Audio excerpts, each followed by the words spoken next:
there's a head-scratcher. Hello, Hagrid. Is something wrong? You look... Oh, nothing dramatic. Just seems some young wizard might have a set of sticky fingers. And by that I mean, someone's been stealing things. Oh no. What's gone missing? Pies and cakes, mostly. Set 'em on the table to cool, and next thing you know, they're gone. Thought maybe it were Fang, except he's been with me this whole time. Don't worry, Hagrid. I'm sure we can track down the culprit. Let's see if they left any clues behind. A bit of careful investigation is all we need.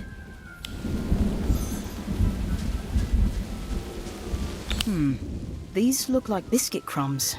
Very firm. Ah, they must be from Hagrid's rock cakes. If the thief ate one of those, they'll be lucky to have any teeth still intact.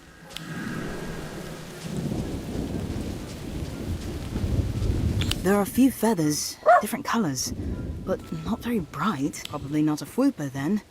Those are brightly colored feathers. Good thing, too. My silencing charm has never been very good.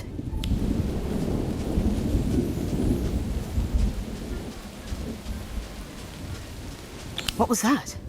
Sounded like a strange popping sound. Almost like someone using... and something else. The sound of wings flapping? How odd.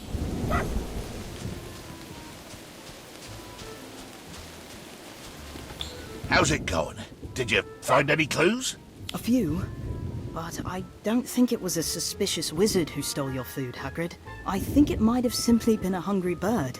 A bird with multicolored feathers that also happens to be capable of teleportation. If my suspicions are correct, it'll probably reappear any second. There it is. Or was, I mean.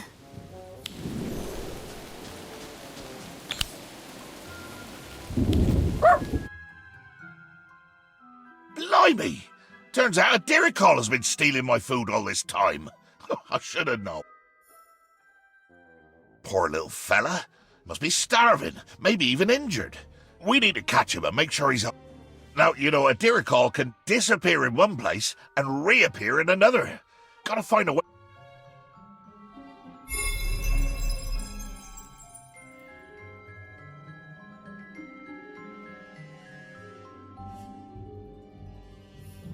You need my help?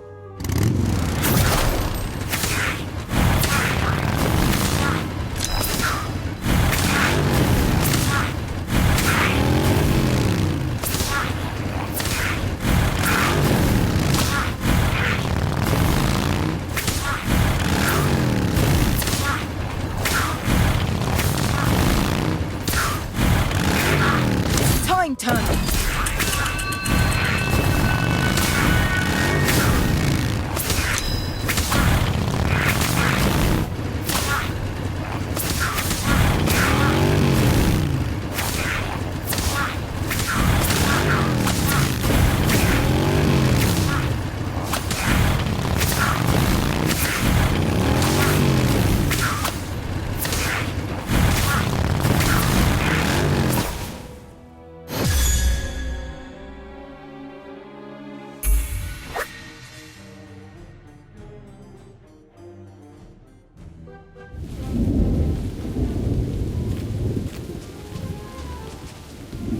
We did it!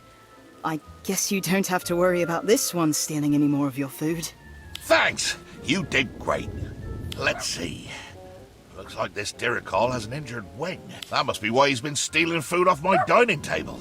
He can't catch for himself. Don't worry, little fella. You can steal anything you want off my plate while you heal up. Look at that. He seems very happy, Hagrid. But are you sure you can handle another mouth to feed? Fang might be jealous. Ha! Well, I suppose he'll have to share, won't he? But if you ever do run into trouble with a beast, you know where to find me. In that case, how about a spot of tea? I could use...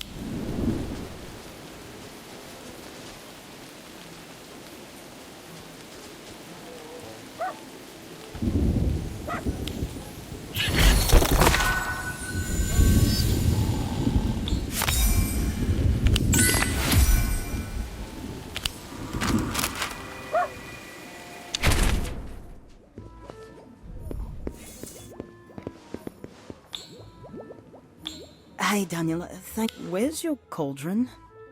Filch confiscated it, along with all my ingredients. He's convinced I'm the one who swapped his pumpkin juice for babbling beverage, so he seized my potion-making equipment as evidence. What?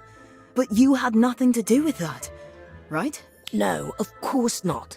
But Filch received a tip from a concerned student, so he's certain it's me. No matter how much I try to convince him, I suspect this is all the Frey's fault. Those kids. But the potion's practical is tomorrow. I know, which is why I need your help to brew a batch of invisibility potion and sneak into Filch's office to get it back. It won't turn us completely invisible, but it should give us enough cover that we can make it in unseen. But in order to do that, we'll need some tincture of demiguise and pearl dust. Do you think you could find some for me?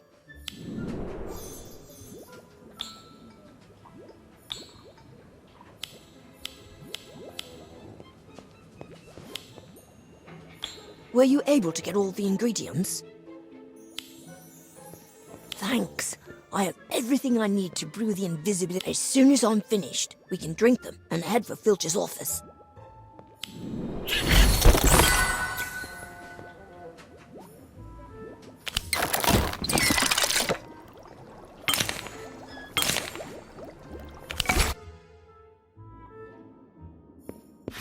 It worked. We're invisible. Yeah, invisibility potions are handy, but they won't completely erase your presence, especially in close quarters.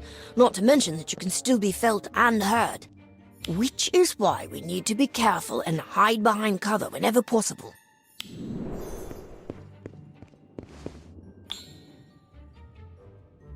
That's odd. I thought I just saw somebody walk by out of the corner of my eye.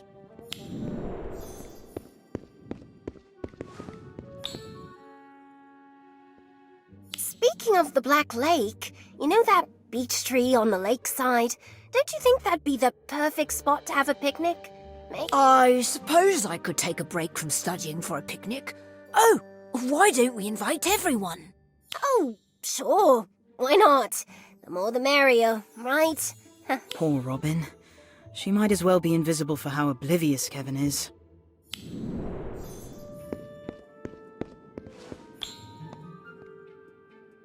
Daniel's probably crying about his confiscated cauldron right about now. Yeah, that'll teach him not to one-up us in defense against the dark arts. Oh, lay off Daniel already. Why? Don't tell me you actually like him. Don't be stupid.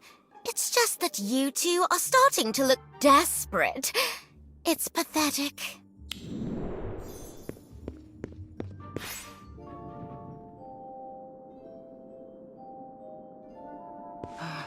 Daniel, doesn't it look like Mrs. Norris is staring straight at us? She must be able to see through our shroud of invisibility.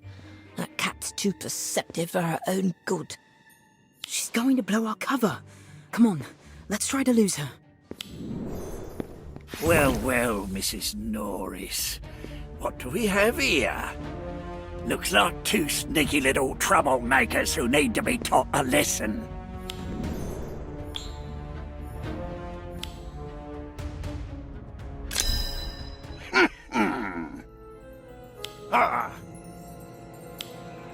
Wow.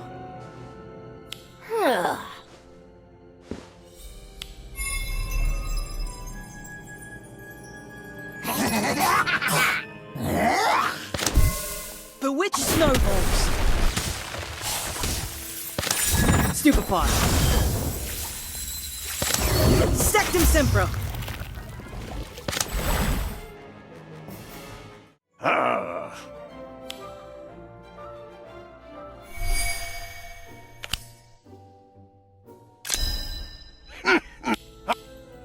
Wow.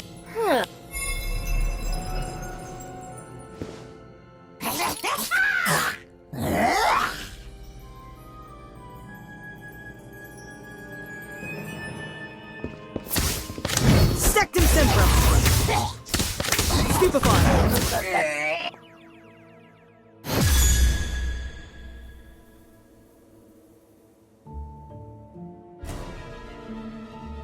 Oh, you've done it now. I'll see the both of you expelled for this. Expelled for what now? Good timing, Professor. I caught these two delinquents using an invisibility potion to skulk around my office. Then, when I confronted them, they drew their wands against me. What? That's not what happened. We were just trying to get my cauldron back after he falsely accused me and confiscated it. Just say the word, and I'll fetch the chains, Professor. I don't think that will be necessary. In fact, I can take things from here. Come with me, you two.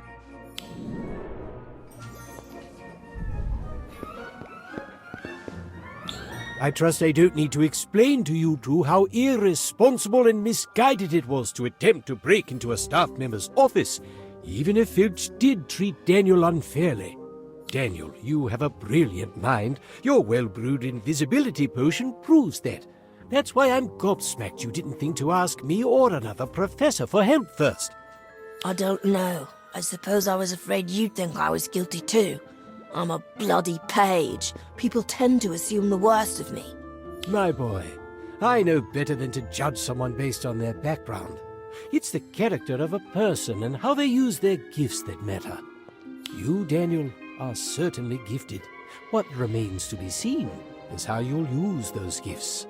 I will speak to Filch and see that your potion-making supplies are returned straight away, Daniel. But both of you have to serve a week's detention, and Daniel has to promise to never use those talents for such foolish purposes again. I promise, Professor. I won't let you down.